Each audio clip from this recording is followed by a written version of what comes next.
Despite making a fool of herself in front of Dr. Gray and Detective Conby, Emily felt surprisingly invigorated. She felt absolutely sure that it was her manipulation of the talisman that had brought her back to Derceto. Jeremy mentioned 2 items in his commonplace book that somehow connected him to 2 more dreams, or whatever they should be called. If Jeremy had 2 more worlds open to him, then maybe he would hide there if he was scared. Or maybe he found a way to Terrawea, the place Jeremy so desperately wanted to visit. Excited to follow up on her clues, Emily set out to find the old clock and the boiler.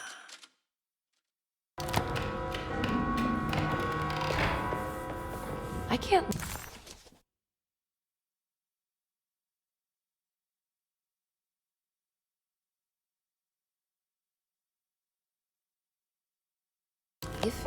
I need to find Jeremy.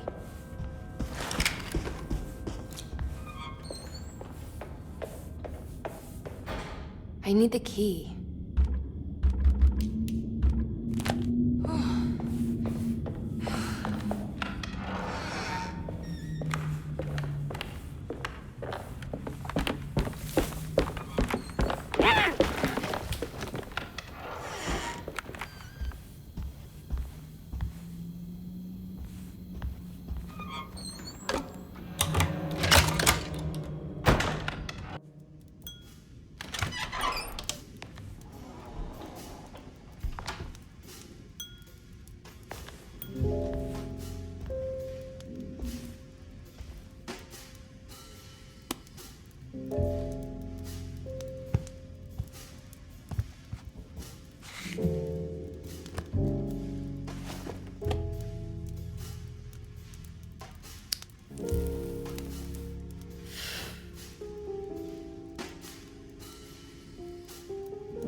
Good evening, Miss Hartwood. That is your name, isn't it? I would be terribly embarrassed if it wasn't. You're right. Emily Hartwood, Jeremy's niece. Nice to meet you. Ruth Talon.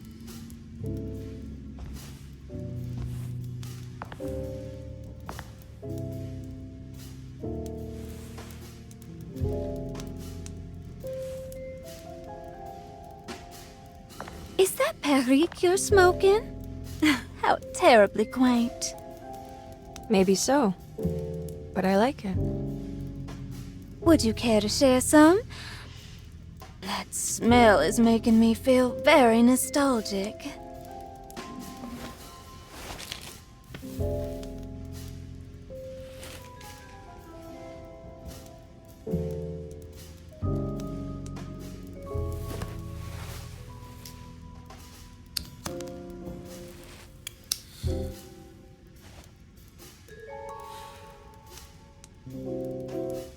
Is it all that you hope for?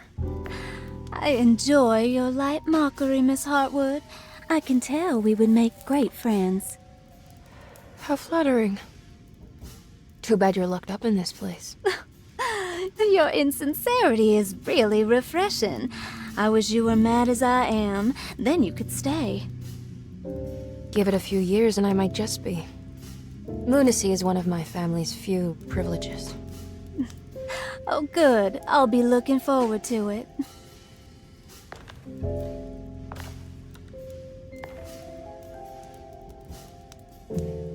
You don't know anything about what happened to Jeremy, do you? Everyone here is really strange, and it's hard to know what to make of anything you hear. Occasionally, it sounds quite exciting, though. Good versus evil and all that. I'm sorry, but I don't think I have anything useful to share. It doesn't matter. Thank you for the much-needed break. Bon voyage.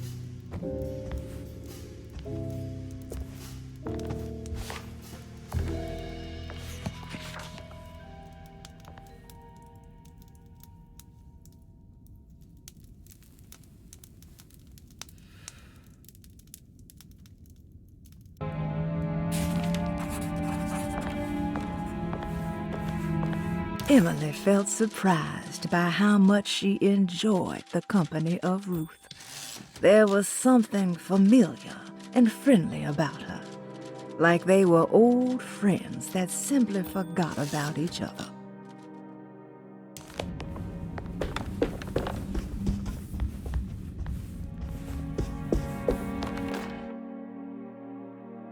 Lost Plantations of Louisiana, Thierry Briclot, 1917. Derceto was a small plantation on the eastern shore of Lake Pontchartrain. The land was considered difficult for industry and was sold for only $30 to Elijah Pickford in 1818. Pickford employed hundreds of workers from nearby New Orleans to clear the woods and build a small plantation mansion facing the lake with a striking Greek Revival temple facade. Derceto kept a modest production of barrique tobacco and indigo that persisted up till the Civil War. During the antebellum era, Derceto was the source of many rumors concerning voodoo and witchcraft. People who traveled the lake reported seeing people dance at night in front of bonfires, bleating and wailing. On June 17, 1862, Captain J.W. Norton of the Union Army recounts leading a raiding party from ships anchored in Lake Pontchartrain in order to seize control of Derceto and free the slaves working there. The captain was surprised to find the workers fighting back with unprecedented zeal. Norton's account describes these men and women as enraged with fanaticism.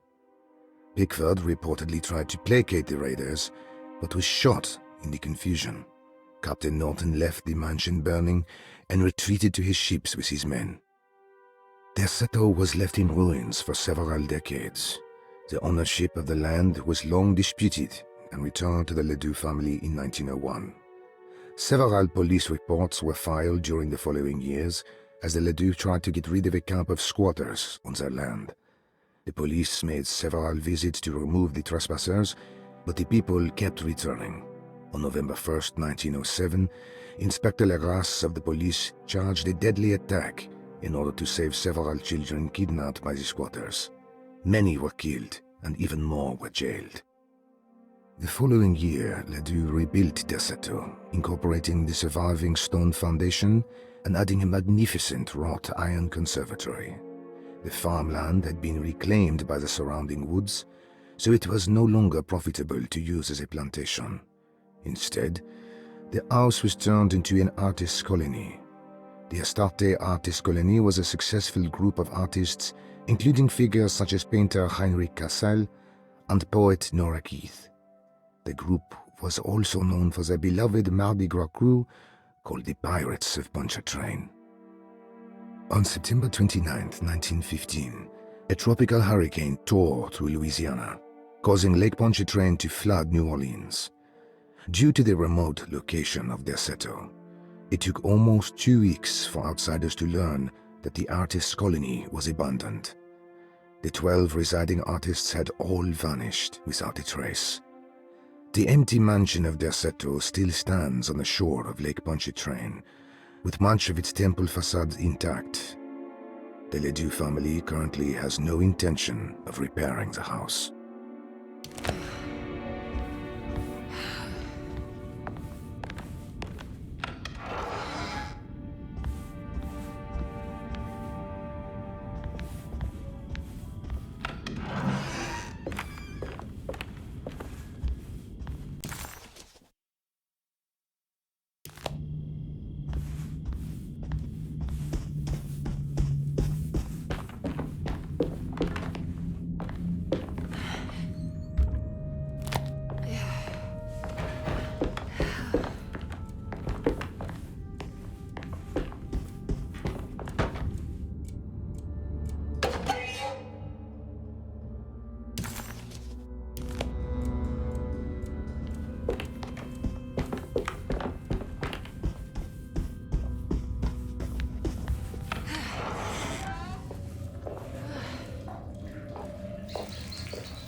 What's that stain? Looks like some kind of rot. It's another one of those plates for the talisman. It's also broken and missing some pieces.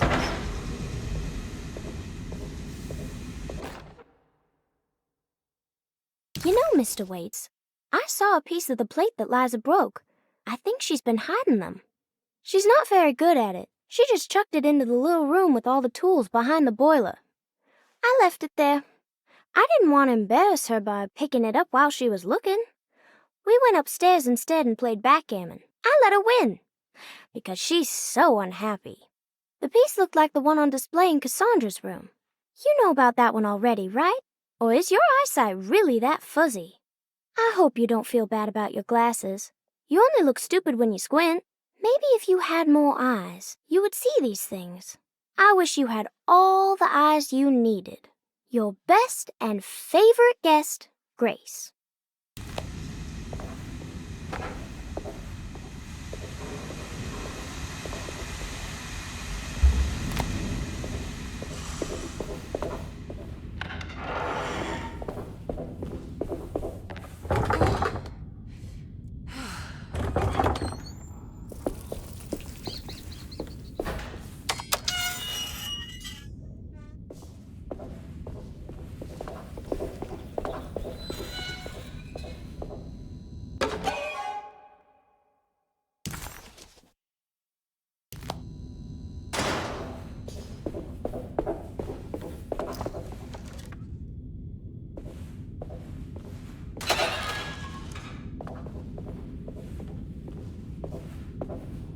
I need the key.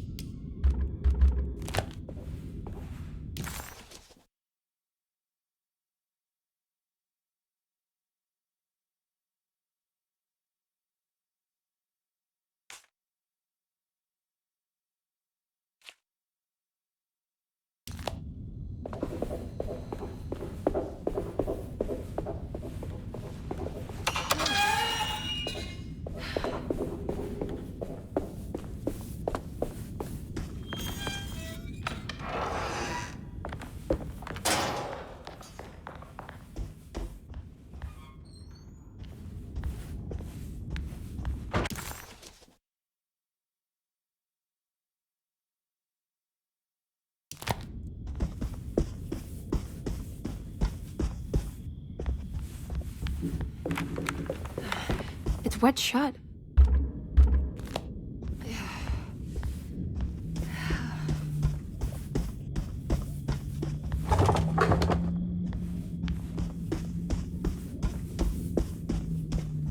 It's wet shut.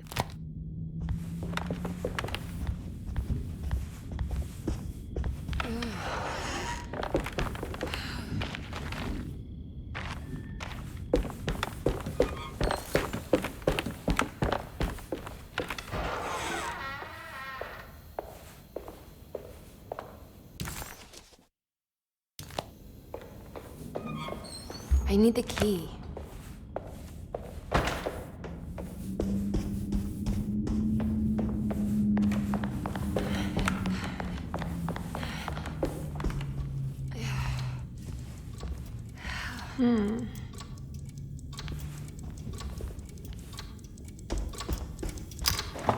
This must be the clock mentioned in the commonplace book.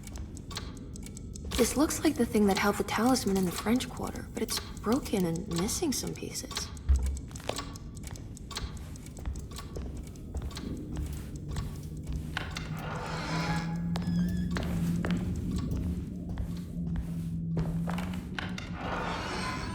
Jeremy's room.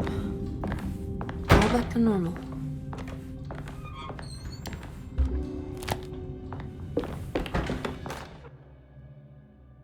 Emily's here.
I need the key.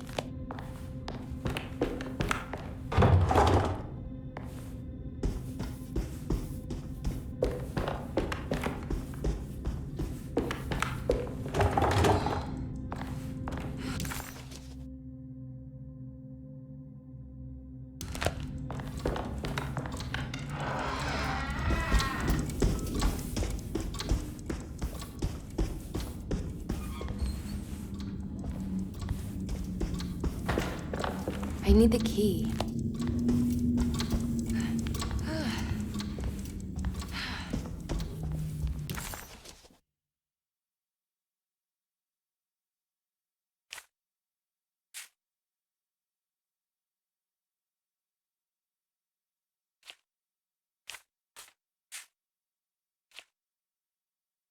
The old clock was an intricate machine with eccentric astronomic motifs, but nothing appeared particularly unusual to Emily. But then she discovered a large decorative plate that reminded her of Miss Jackson's ritual bench, where she had configured the talisman to open the door back to Derceto. The clock's plate had unfortunately been sabotaged, but if she could piece the plate back together, she figured she would be able to repeat the procedure and maybe open up to another world.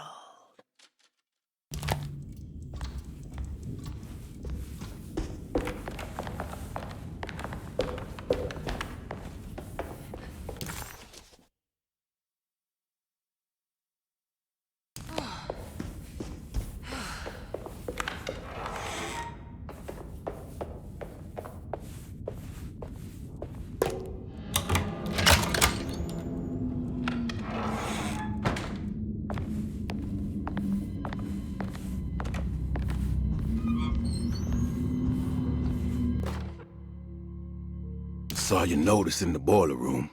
You should know Mr. Chance won't be coming back.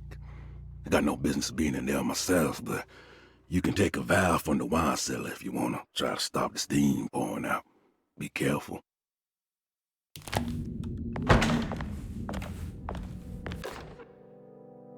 Paul, you're right about the plates on the boiler and the clock. They have been sabotaged, and I think I know who did it. They have something to do with Jeremy's episodes and how he seems to disappear at night. Right now, it's important that you keep an eye out for any of the pieces. I want to find out if I can repair the plates. Let me know if you find any of them. Lottie. Tell Lottie to take a look at the well in the kitchen garden.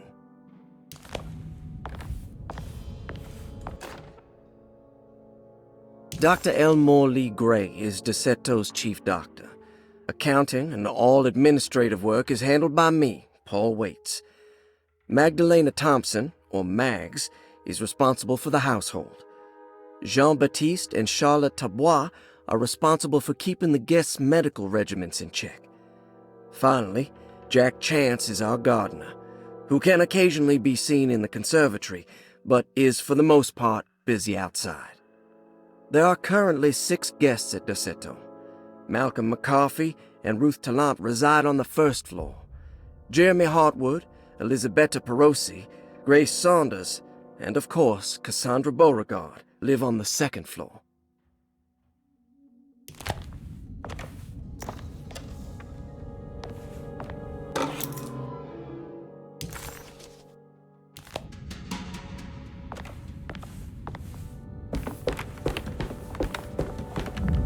Looks sturdy. Doubt I'll be opening this. Looks sturdy. Doubt I'll be opening this. Looks sturdy. Doubt I'll be opening this.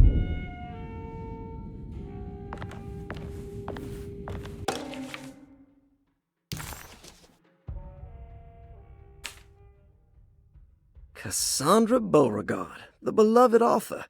Very exciting, isn't it? What do you want to put down for reason for admission?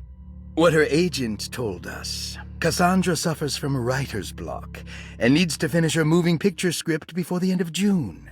Mr. Chardot suggests Cassandra's heavy use of barbiturates is holding her back and risks ruining her career.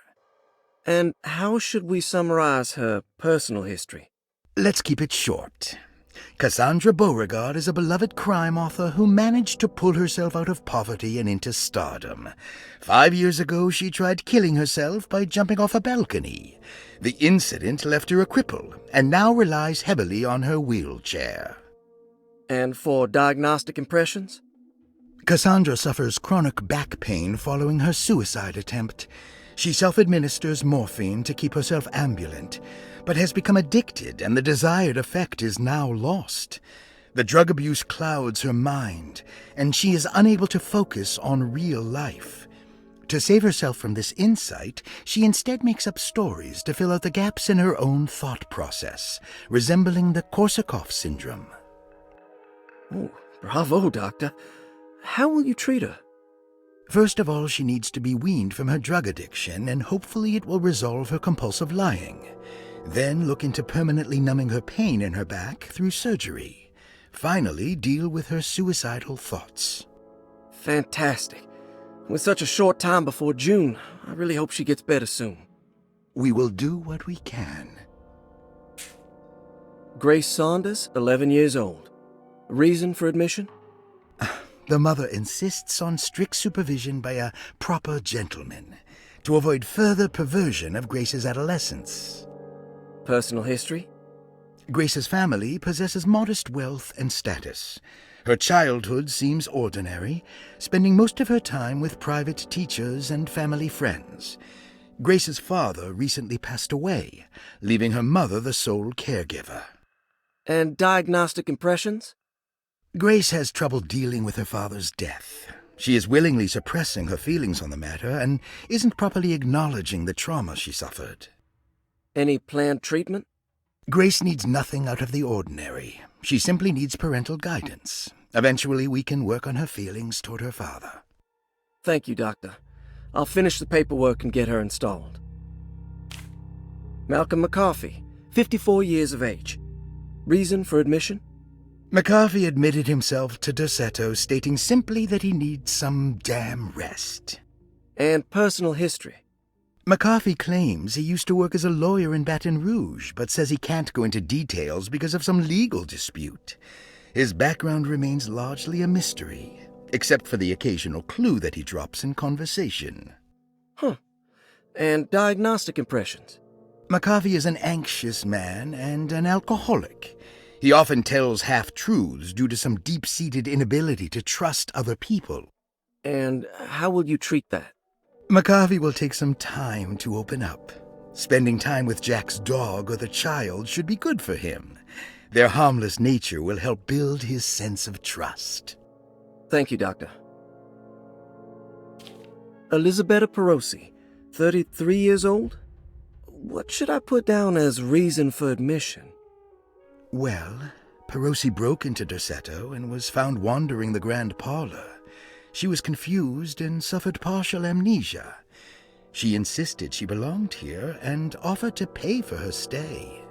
Right. What do you make of her story? Perosi claims to have been a member of the Astarte artist colony some 20 years ago, a claim that seems contrafactual due to her young age. She looks to be and even thinks she is 33 years of age. That would make her a child at the time. It seems fair to say that Perosi's story is untrue, deliberately so or not. Diagnostic impressions? Do you have anything? Perosi's story is peculiar because she retracted her story about the artist colony. She no longer claims to be the same person as Elisabetta Perosi. However, my staff's research has confirmed there was a Perosi at that time who was in her early 30s. I suppose this case will take some time to investigate. How will you go about it? I wanted to contact the real Perosi, but it seems the whole colony disappeared one night. September 29th, 1915, during a hurricane. I will have to take it slow and figure out what this spell of impersonation could have been. Oh, I'm sure it will all clear up eventually. Thank you, Doctor. Ruth Talon, 29 years of age. Reason for admission? Ruth's father wishes that his daughter be removed from New Orleans nightlife for the foreseeable future. He fears that her overly free spirit is tarnishing the family's reputation. Sounds simple enough. Personal history? Ruth comes from considerable wealth. Her family owns several hotels and restaurants. Unlike the rest of the family, her sense of adventure has taken her around the world, including France during the Great War as a photojournalist. The last decade, she has provoked many rumors of being a debauched flapper, bordering on nymphomania. And diagnostic impressions? Despite her father's frivolous reasons for her to be admitted, Ruth does seem to provide an interesting case. She is refreshingly open and doesn't shy away from talking about her life during the war or her continuous celebration after returning to the States. She is admittedly a sexual deviant and feels no remorse. And her treatment plan? Simply staying at Derceto should do wonders for Ruth. If not, at least for her family's reputation. Ruth doesn't need to change, but with therapy I might be able to share with her some sympathy towards her family. I doubt she will settle down and become as dull as the rest of them, but at least she might try to be more discreet in the future. Interesting. It's all the patient files except for Jeremy's.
What a strange but beautiful room.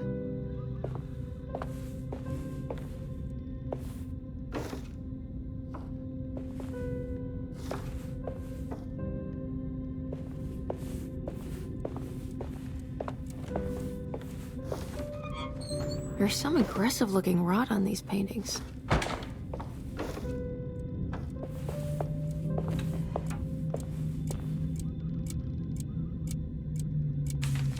The Astarte Artist Colony. I'm pretty sure they had a Mardi Gras crew called the Pirates of Pontchartrain when I was a child.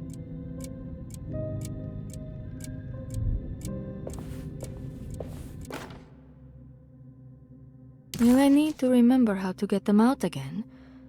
They are locked up for good reason. I am sure she is still able to whisper the answer in the ears of the wrong people. But not for long. I will see her burned soon enough.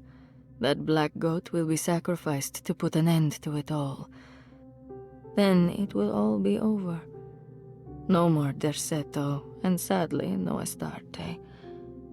Those good pirates of Pontchartrain.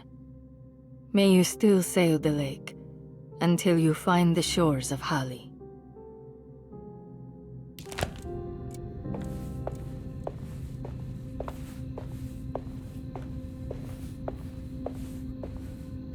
Are these zodiac signs?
Here we go.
Suddenly, Jeremy's bleak dreamscape devoured Emily, drowning her in dread and darkness, only to moments later spit her out again.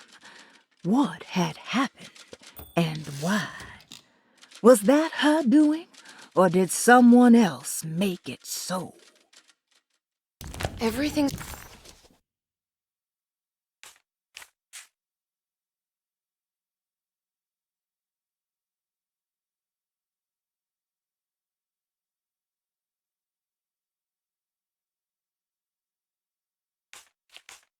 back to normal. I need the key.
I don't understand what's happening.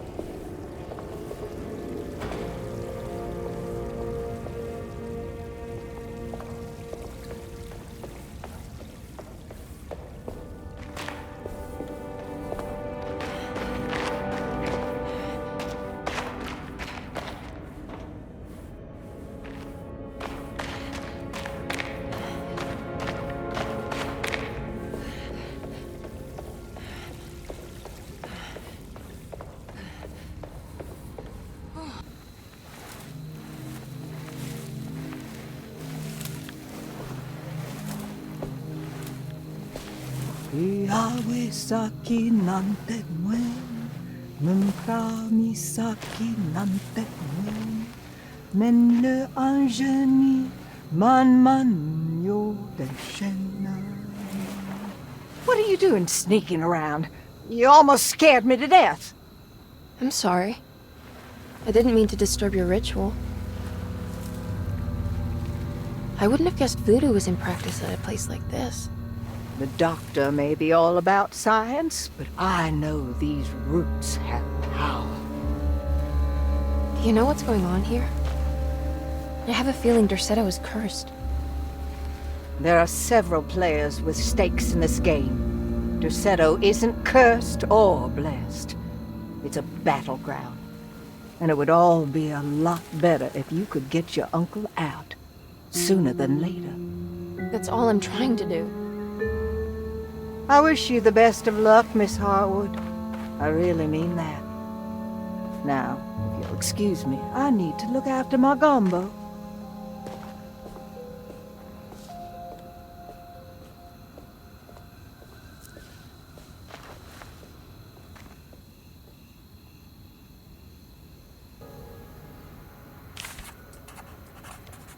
The housekeeper buried something in the flower patch beneath one of Dr. Gray's windows. She was singing in some Creole language, performing a peculiar bourgeois voodoo ritual.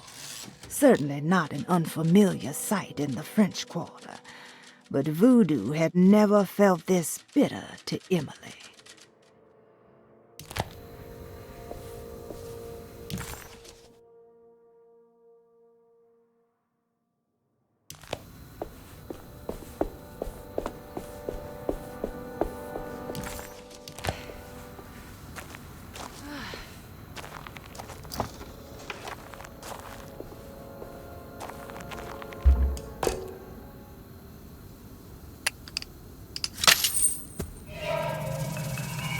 It worked.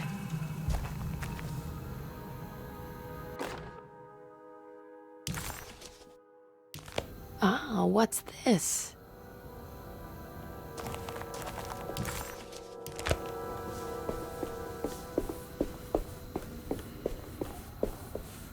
What's that?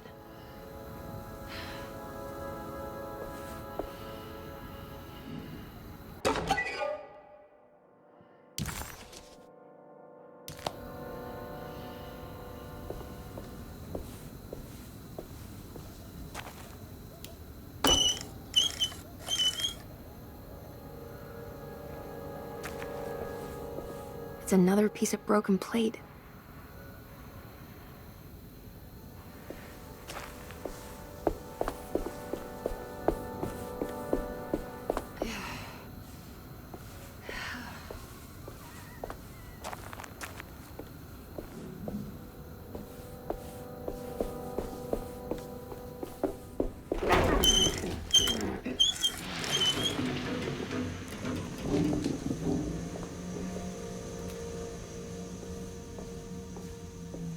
There we go.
It's wet shut.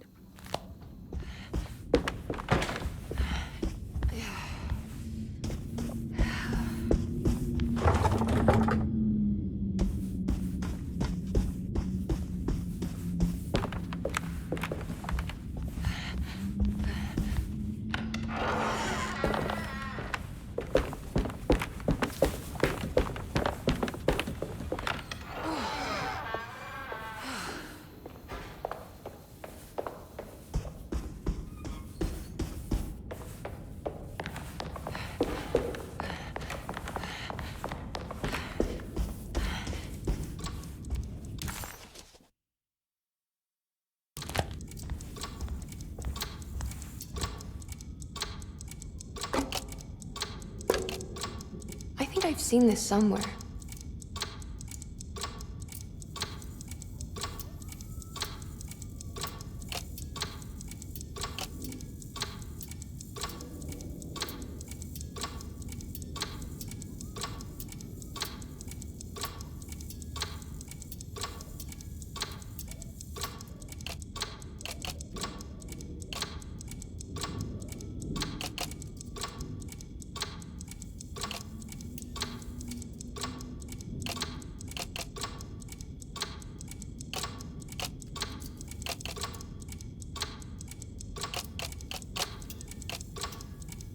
There was something in Jeremy's notebook about this.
Did it break?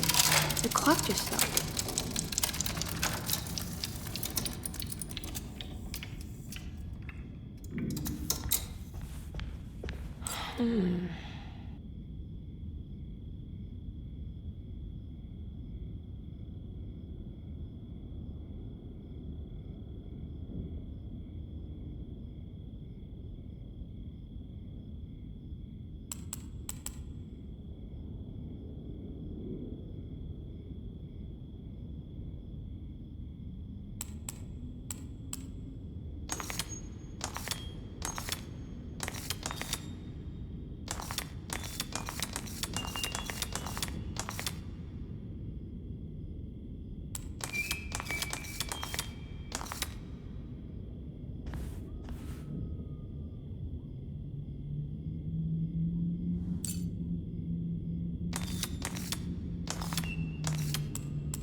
It's showing me something.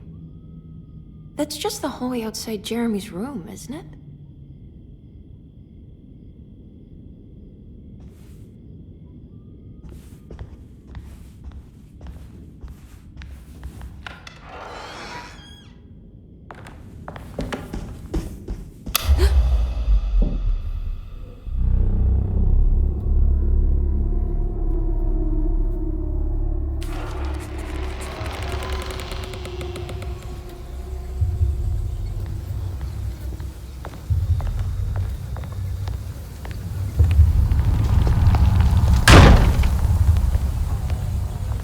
I did it.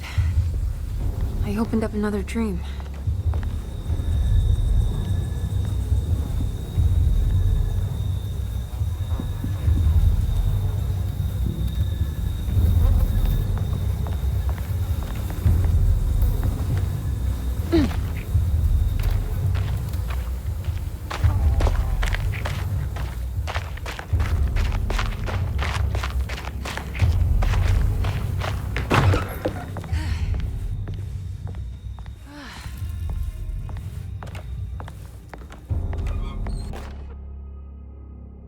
May 1923, Monday. All okay, ready for delivery. Maintenance. Oil pump must be serviced. Any tampering causes large spills unless properly forestalled. Tuesday.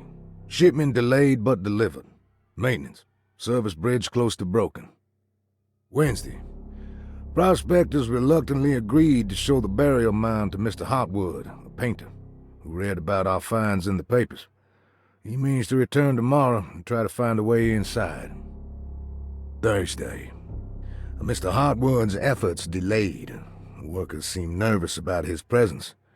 Hotwood promised not to return to the compound. Instead, he has taken up an offer by L'Officier, the riverboat captain, who means to pilot him to the site tomorrow morning.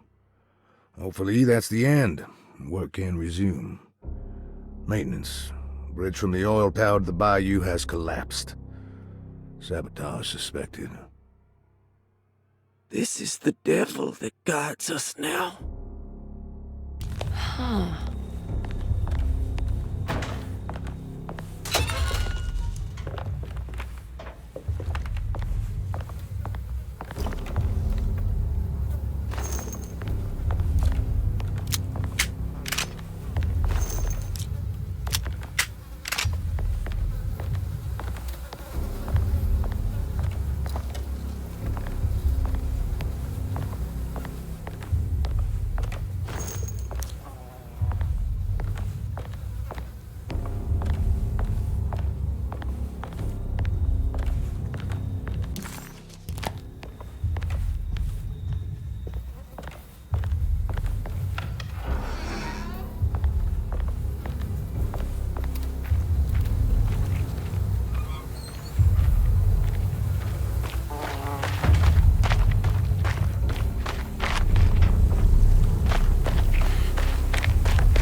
Locked.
I can break this, I just need something to hit it with.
has to be a way to get to the other side.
Now what?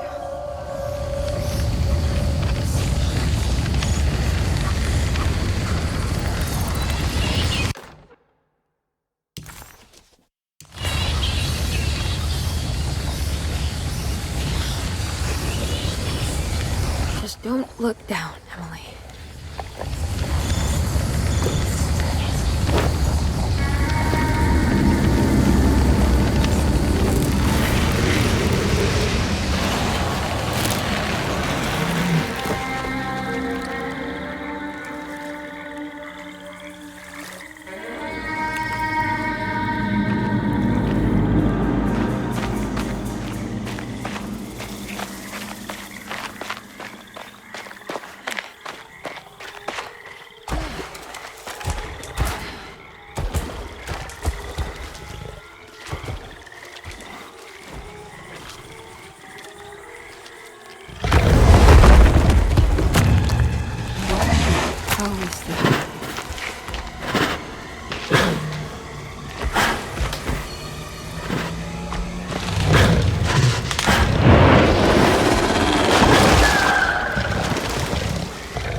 The hateful mound Jeremy mentioned in his book.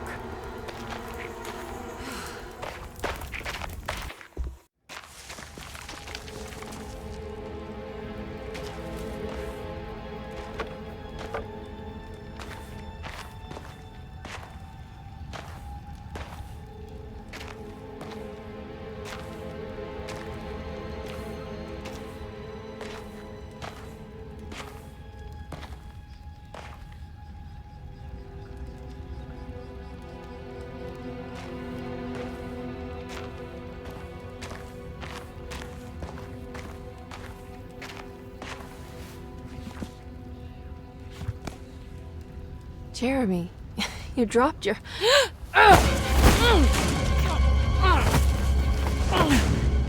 Mrs. Marcus? Get off of me! What are you doing here? Trying to find my uncle. Jeremy is your uncle? Could you please? Thank you. And it's Miss Hartwood. You don't remember me? I remember you, Miss Dubois. I met your brother Baptiste earlier. I suppose he hadn't found Jeremy either then. We spread out to find him. Can I have this? I'm trying to get to Tarawea.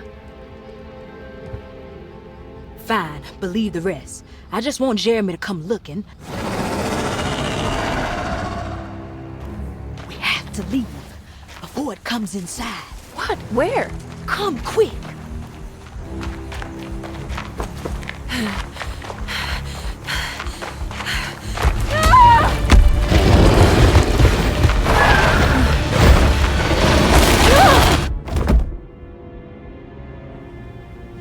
Oh, God damn my soul.